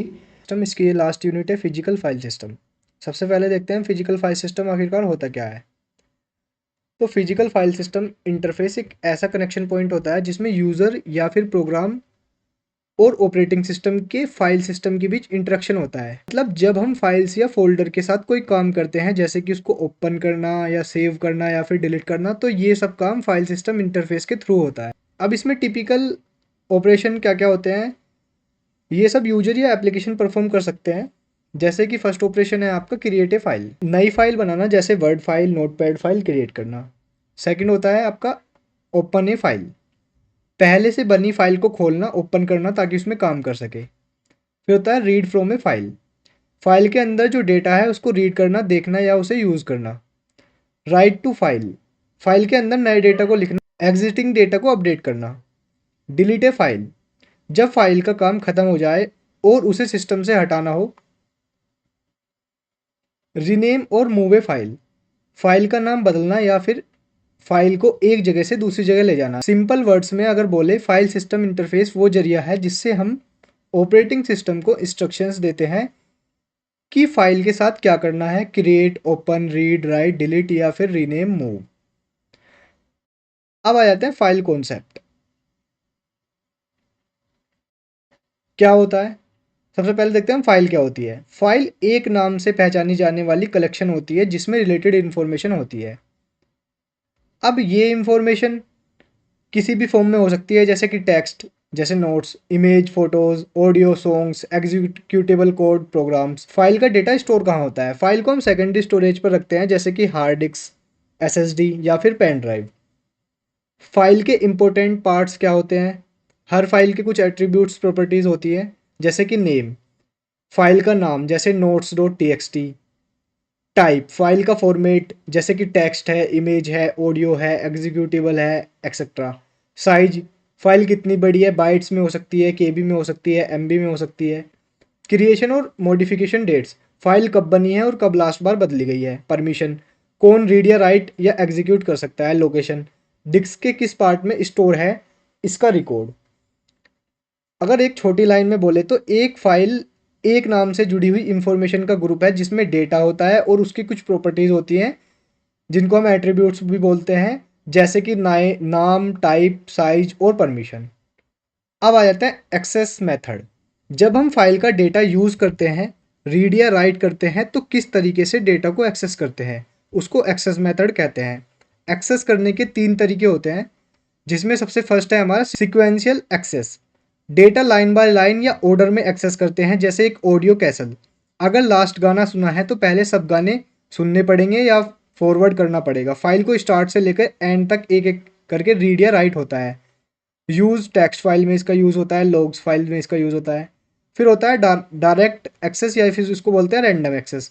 डेटा को सीधे किसी भी जगह से एक्सेस कर सकते हैं, जैसे पेन ड्राइव में कोई भी फोटो डायरेक्ट खोल लेना बिना पहले वाले फाइल्स को देखे। फाइल के किसी भी ब्लॉक पर डायरेक्ट जंप कर सकते हैं, यूज डेटाबेस या फिर हार्ड डिस्क में भी इसका ही यही वाला मेथड यूज होता है। फिर होता है हमारा इंडेक्स एक्सेस। एक इंडेक्स टेबल होता है जो बताता है कि डेटा किस जगह किस ब्लॉक पर है, जैसे कि एक बुक्स के अंदर इंडेक्स पेज से हम देखते हैं कि कौन सा चैप्टर किस पेज पर है। रिकॉर्ड नंबर या की से डायरेक्टली डेटा ढूंढ सकते हैं। Use large file library management system. In simple language, access method बताता है कि हम फाइल के डेटा को कैसे रीड करते हैं, राइट करते हैं, मतलब कैसे एक्सेस करते हैं, कैसे पहुंचते हैं वहाँ तक, सीधा ऑर्डर में या फिर इंडेक्स देखकर। अब आ जाओ डायरेक्टरी स्ट्रक्चर। होता क्या है डायरेक्टरी स्ट्रक्चर? जब सिस्टम में बहुत सारे फाइल्स होते हैं तो उनको प्रॉपर तरीके से अरेंज करना जरूरी होता है। इसी अरेंजमेंट को डायरेक्टरी स्ट्रक्चर कहते हैं। अलग अलग तरह के स्ट्रक्चर होते हैं, जिसमें सबसे फर्स्ट है सिंगल लेवल डायरेक्टरी। सभी फाइल्स एक ही जगह पर रखी जाती हैं, जैसे एक रूम में सब कुछ बिखरा पड़ा है। हर यूज़र की फाइल एक ही डायरेक्टरी में होती है। नेम क्लैश हो सकता है, दो लोग एक ही नाम की फाइल बना सकते हैं। सिंपल है पर मैनेजेबल नहीं है, फाइल्स ज़्यादा हो जाती हैं। फिर हो गया 2 लेवल डायरेक्टरी। हर यूज़र के लिए अलग डायरेक्टरी होती है, जैसे हर स्टूडेंट अपना अलग लोकर स्कूल में रखता है। इसमें एक मास्टर डायरेक्टरी होती है जिसमें सब यूज़र के नाम होते हैं और हर यूज़र की अपनी प्राइवेट फाइल होती है। नेम कोलिजन का प्रॉब्लम हो सकता है, बेटर ऑर्गेनाइजेशन और प्राइवेसी भी मिलती है इसमें। फिर आ जाओ ट्री स्ट्रक्चर, सबसे ज़्यादा यूज़ होने वाला। फोल्डर्स के अंदर फोल्डर्स होते हैं, सब फोल्डर्स। जैसे विंडो में डॉक्यूमेंट के अंदर प्रोजेक्ट फोल्डर के अंदर फाइल्स वाले फोल्डर्स। एक हायरार्किकल स्ट्रक्चर बनता है, जैसे कि ट्री की branches. Highly organise, easy search और मैनेज कर सकते हैं। इन शॉर्ट, डायरेक्टरी स्ट्रक्चर हमारी फाइल को अरेंज करने का तरीका होता है। सिंपल, एक जगह यूज़र वाइज अलग अलग, या फिर एक ट्री जैसे फोल्डर के अंदर फोल्डर। दो तरह की और होती हैं, acyclic graph directory. Shared folder और फाइल अलाउ करता है लेकिन साइकिल नहीं बनने देता, मतलब एक फाइल या फोल्डर को दो या दो से ज़्यादा एक्सेस किया जा सकता है। शेयरिंग पॉसिबल है लेकिन इसमें गोल चक्कर साइकिल नहीं बनता, जैसे एक प्रोजेक्ट .dox को डॉक्यूमेंट और कॉलेज वर्क दोनों फोल्डर में दिखाया जा सकता है, पर सिस्टम को पता होता है कि फाइल डुप्लीकेट नहीं हुई है। शेयरिंग पॉसिबल है और स्ट्रक्चर क्लियर रहता है, कोई एंडलेस लूप नहीं होता। फिर आ जाते हैं journal graph directory. Full freedom देता है, कोई भी फोल्डर या फाइल किसी और फोल्डर से लिंक हो सकता है, चाहे साइकिल बन जाए। इसमें लिंकिंग का कोई रेस्ट्रिक्शन नहीं है, लेकिन दिक्कत यह है कि अगर साइकिल बन गया फोल्डर एक दूसरे को घुमाते रहें तो सिस्टम को स्पेशल टेक्निक लगानी पड़ती है, गार्बेज कलेक्शन, उन फाइल्स को हटाना जो किसी के यूज में नहीं है, जिसे हम ऑर्फन फाइल्स भी बोल देते हैं। फ्लेक्सिबल है बट मैनेज करना मुश्किल होता है अगर साइकिल आ गई तो। इन शॉर्ट में असाइकल ग्राफ डायरेक्टरी शेयरिंग अलाउड है लेकिन साइकिल नहीं बनता। जर्नल ग्राफ डायरेक्टरी में फुल लिंकिंग फ्रीडम है, साइकिल भी अलाउड है बट क्लीनअप जरूरी है। फिर है हमारा प्रोटेक्शन। प्रोटेक्शन बहुत जरूरी है। फाइल के उसमें कह रहा हूँ मैं, फाइल के रेफरेंस में, आप कुछ और मत समझिएगा। प्रोटेक्शन का मतलब है कि फाइल को सिक्योर करना ताकि सिर्फ ऑथराइज जिनकी परमिशन हो वही यूज़र प्रोसेस कर सके, एक्सेस कर सके, मॉडिफाई कर सके। ऐसा नहीं है कि आपके कंप्यूटर में कोई भी घुसे, आपकी कोई भी फाइल खोले और पढ़ ले। तो उसमें प्रोटेक्शन लगाना भी बहुत ज़रूरी होता है। ऑपरेटिंग सिस्टम इसको इंश्योर करता है कुछ तरीक़ों से, जिसमें सबसे फर्स्ट तरीका है हमारा फाइल परमिशन। हर फाइल के साथ कुछ परमिशन होते हैं। ये परमिशन 3 तरह के यूज़र के लिए होती है। ओनर जिसने फाइल बनाई है, ग्रुप एक ग्रुप ऑफ यूज़र, अदर्स बाकी सब लोग। और हर एक यूज़र के लिए ये एक्शन डिसाइड होते हैं। रीड फाइल को पढ़ सकते हैं, राइट फाइल को बदल सकते हैं, एग्जीक्यूट फाइल को रन कर सकते हैं अगर एग्जीक्यूटेबल फाइल है तो। एग्जाम्पल, ओनर को दे दिया रीड और राइट का, ग्रुप्स को दे दिया रीड ओनली का, अदर्स को दे दिया रीड ओनली का परमिशन। फिर आ जाता है हमारा ACL, access control list. Full form भी आपकी पूछ सकते हैं ACL की। ACL में हर फाइल के साथ एक लिस्ट होती है। इस लिस्ट में लिखा होता है कि कौन सा यूज़र या ग्रुप को फाइल पर कौन से राइट्स हैं, रीड राइट एग्जीक्यूट दिए गए हैं। यानी कि ACL ज़्यादा फ्लेक्सिबल होता है compare to simple file permission. अब आ जाते हैं इन्फोर्समेंट बाय OS। जब भी कोई यूज़र या प्रोग्राम फाइल को एक्सेस करने की कोशिश करता है, OS सबसे पहले परमिशन या ACL चेक करता है। अगर परमिशन मिलती है तो एक्सेस देता है, नहीं तो डिने कर देता है। अगर हम इन शॉर्ट में देखें प्रोटेक्शन को, प्रोटेक्शन का काम है फाइल्स को अनऑथराइज लोगों से बचाना, और इसके लिए परमिशन और ACL का यूज़ करके OS चेक करता है कि किस यूज़र को क्या करने की इजाज़त है। इजाज़त है तो वो काम करेगा, नहीं तो मना कर देगा। Consistency cinematic. कंसिस्टेंसी सिनेमेटिक्स का मतलब होता है जब एक प्रोसेस फाइल में कुछ बदलाव करता है तो वो बदलाव दूसरे प्रोसेस को कब और कैसे दिखेगा। ये ज़रूरी है स्पेशली जब एक ही फाइल को मल्टीपल यूज़र्स या प्रोसेस यूज़ करते हैं। सबसे फर्स्ट हो गया इसमें राइट थ्रू सिनेमेटिक्स। जैसे ही फाइल में कोई चेंज होता है तुरंत वो डिस्क पर लिख दिया जाता है, यानी कि मेमोरी में नहीं रुकते, डायरेक्ट परमानेंट स्टोरेज में सेव हो जाते हैं। एडवांटेज, डेटा सेफ रहता है, अगर सिस्टम क्रैश करे तब भी डेटा बचा रहता है। डिसएडवांटेज, थोड़ा स्लो परफॉर्मेंस हो सकती है इसकी वजह से। सिंपल अगर सोचो, हर बार सेव बटन दबाते ही फाइल तुरंत पेन ड्राइव हार्ड डिस्क में लिख दी जाए। फिर दूसरे टाइप का है इसमें डिले राइट सिनेमेटिक्स। फाइल को चेंजेस पहले मेमोरी में स्टोर होते हैं टेम्परेरी, बाद में थोड़ी देर के बाद या फिर जब मेमोरी भर जाए डिस्क पर लिखा जाता है। एडवांटेज, फास्ट परफॉर्मेंस मिलती है क्योंकि बार बार डिस्क एक्सेस नहीं करनी पड़ती। डिसएडवांटेज, अगर उस बीच सिस्टम क्रैश हो जाए तो नए चेंजेस हो सकते हैं, डेटा लॉस हो सकता है। सोचो अगर तुमने एक डॉक्यूमेंट में बहुत कुछ लिखा है पर सेव नहीं किया और पावर कट हो गया तो मान लो इसमें गायब हो जाता है, इस वाले डिले राइट सिनेमेटिक्स में। OS का रोल क्या होता है इसमें? OS को डिसाइड करना पड़ता है कि कौन सा मेथड यूज़ करे। राइट थ्रू ज़्यादा सेफ है बट स्लो है, डिले राइट ज़्यादा फास्ट है बट थोड़ा रिस्की है। यानी परफॉर्मेंस और रिलायबिलिटी के बीच बैलेंस बनाना पड़ता है। OS का काम ये है इसमें। इन शॉर्ट में अगर हम देखें, कंसिस्टेंसी सिनेमेटिक्स बताता है कि जब एक प्रोसेस कुछ लिखता है तो दूसरे प्रोसेस को वो बदलाव कब दिखेंगे। OS को डिसाइड करना पड़ता है कि डेटा को तुरंत डिस्क में लिखना है या फिर थोड़ी देर के लिए मेमोरी में ही रखना है। अब यहाँ पे हो गया ये वाला भी टॉपिक खत्म आपका। अब आ जाते हैं नेक्स्ट टॉपिक की ओर, फाइल सिस्टम इम्प्लीमेंटेशन। जब ऑपरेटिंग सिस्टम फाइल सिस्टम को बनाता है या यूज़ मैनेज करता है तो वो कुछ लेयर्स और डेटा स्ट्रक्चर का यूज़ करता है। चलो एक एक करके इसे समझते हैं। सबसे फर्स्ट है इसमें बूट ब्लॉक। डिस्क का पहला पार्ट यूज़ होता है। इसमें वो कोड होता है जो ऑपरेटिंग सिस्टम को बूट या फिर स्टार्ट करने के लिए ज़रूरी होता है जब कंप्यूटर ऑन होता है तब। फिर हमारा हो गया वॉल्यूम कंट्रोल ब्लॉक। इसमें फाइल सिस्टम का इंपॉर्टेंट इंफॉर्मेशन होता है जैसे टोटल डिस्क साइज, कितनी जगह खाली है, फाइल सिस्टम का टाइप। डायरेक्टरी स्ट्रक्चर, ये एक टेबल होती है जिसमें फाइल नेम और उनकी डिटेल मेटा डेटा स्टोर होता है जैसे फाइल का नाम, उनकी लोकेशन, उनका size etcetera. File control block FCB, हर एक फाइल का अपना एक रिकॉर्ड होता है। इसमें फाइल का साइज, क्रिएशन और मॉडिफिकेशन डेट्स, कहाँ कहाँ फाइल के डेटा के ब्लॉक्स पड़े हैं, ब्लॉक्स पॉइंटर। लास्ट हो गया हमारा डेटा ब्लॉक्स। ये एक्चुअल वो जगह है जहाँ फाइल का असली डेटा पड़ा है, जैसे कि डॉक्यूमेंट का टेक्स्ट, इमेज का डेटा एक्सेट्रा। अब आ जाते हैं डेटा स्ट्रक्चर। फाइल सिस्टम कुछ इंपॉर्टेंट डेटा स्ट्रक्चर का भी यूज़ करती है, जैसे कि इनोड। ये आपने नहीं सुना होगा इनोड के बारे में। एक छोटी सी स्ट्रक्चर होती है जिसमें फाइल की सारी इंपॉर्टेंट इंफॉर्मेशन होती है। ये आपने हो सकता है सुना हो फैट एंट्री। विंडो और ओएस, विंडो ऑपरेटिंग सिस्टम और डीओएस इसे यूज़ करते हैं। फैट पुराना हो गया लेकिन अब तो एंटी एफएस चल रहा है। फैट एंट्री क्या होता है? Fat file allocation table. इसमें फाइल के पार्ट्स, ब्लॉक का ट्रैक रखा जाता है, जैसे कि फाइल का एक हिस्सा कहाँ है, अगला हिस्सा कहाँ है, एक्सेट्रा। फिर हमारा हो गया फ्री स्पेसिंग ट्रैकिंग।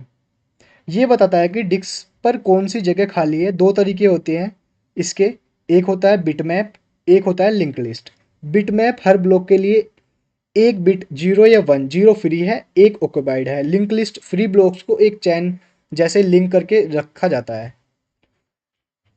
अगर हम इन सिंपल समरी में देखें ना फाइल सिस्टम इम्प्लीमेंटेशन को, तो फाइल सिस्टम मल्टीपल्स लेयर का ग्रुप होता है। Boot code, super blocks, directory, file record, encode, FCB और एक्चुअल डेटा ब्लॉक्स, और फ्री जगह और फाइल्स को मैनेज करने के लिए इनकोड्स, फैक्ट टेबल्स और बिटमैप का यूज़ किया जाता है। अब आ जाते हैं हमारे नेक्स्ट टॉपिक की ओर, एलोकेशन मेथड। जब फाइल सिस्टम अपने डिस्क पे फाइल स्टोर करता है तो वो फाइल ब्लॉक्स को एलोकेट करने के लिए तीन मेन मेथड यूज़ करता है। हर मेथड का अपना बेनिफिट और लिमिटेशन होता है। सबसे फर्स्ट हो गया हमारा कंटीजियस एलोकेशन। हर फाइल को कॉन्जिक्यूटिव लगातार ब्लॉक्स दिए जाते हैं। एडवांटेज क्या है? Easy to implement. इस मेथड को बनाना और मैनेज करना आसान होता है। Fast sequential access. अगर फाइल को सीक्वेंसली एक के बाद एक रीड या राइट करना हो तो बहुत फास्ट होता है। Disadvantage external fragmentation.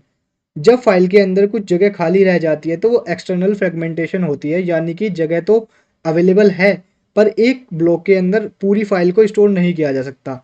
Hard to grow files. अगर एक फाइल को ज़्यादा स्पेस चाहिए तो उसको बढ़ाना मुश्किल होता है, क्योंकि ब्लॉक्स कंजिक्यूटिव होने चाहिए। अब आ जाओ लिंक एलोकेशन। इसमें हर फाइल का हर ब्लॉक एक पॉइंटर रखा जाता है जो उसके नेक्स्ट ब्लॉक की लोकेशन बताता है। Advantage no external fragmentation. हर फाइल के लिए ब्लॉक्स कहीं भी हो सकते हैं तो स्पेस वेस्ट नहीं होता। Easy to grow. अगर फाइल को और स्पेस चाहिए तो नए ब्लॉक्स आसानी से ऐड किए जा सकते हैं। Disadvantage poor random access. File के किसी भी ब्लॉक्स को डायरेक्टली एक्सेस नहीं किया जा सकता। हर ब्लॉक्स को पॉइंटर फॉलो करते हुए रीड या राइट करना पड़ता है। Overhead for pointer. Her block को एक पॉइंटर चाहिए होता है जो एक्स्ट्रा मेमोरी कंज्यूम करता है। फिर आ गया हमारा इंडेक्स एलोकेशन। हर फाइल का अपना इंडेक्स ब्लॉक होता है जो सभी डेटा ब्लॉक्स के पॉइंटर को स्टोर करता है। Advantage good random access. File का हर ब्लॉक डायरेक्ट एक्सेस किया जा सकता है, आपको पॉइंटर फॉलो करने की ज़रूरत नहीं है। No fragmentation. फाइल को कहीं भी एलोकेट किया जा सकता है तो फ्रेगमेंटेशन की प्रॉब्लम होती ही नहीं है इसमें। इसका डिसएडवांटेज क्या है? अगर फाइल बहुत बड़ी है तो मल्टीपल इंडेक्स ब्लॉक की ज़रूरत पड़ती है, तो जो कॉम्प्लेक्सिटी बढ़ाता है।